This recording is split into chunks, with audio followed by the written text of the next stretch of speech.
Before starting to draw the Mona Lisa, we must understand its underlying structure and proportions.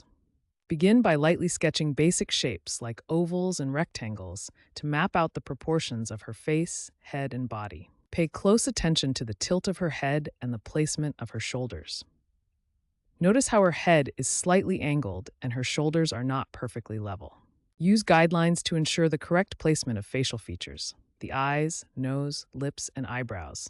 These subtle details contribute significantly to her enigmatic expression. Consider using the grid drawing technique, where you overlay a grid on a reference image and replicate it square by square on your drawing paper. This helps maintain accurate proportions. Leonardo da Vinci used mathematical proportions in his compositions. Notice how the Mona Lisa's features align with the Fibonacci spiral, creating harmony and balance in the painting.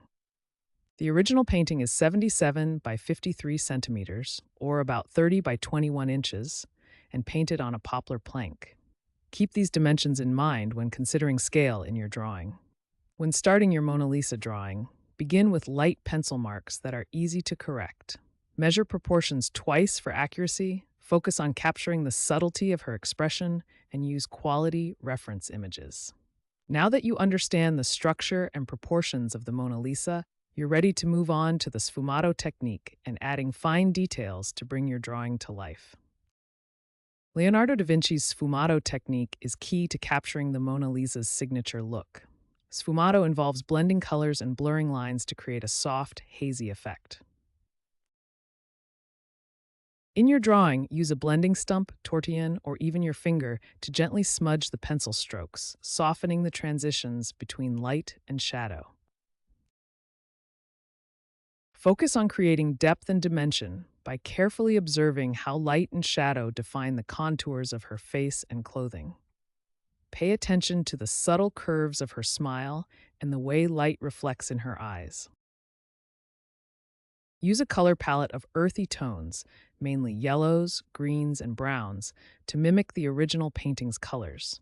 These subtle hues create the harmonious atmosphere characteristic of Da Vinci's work. When applying the sfumato technique, start with light pencil strokes and gradually build layers. Focus on creating smooth transitions between areas rather than defined lines. This creates the signature soft appearance that Da Vinci mastered.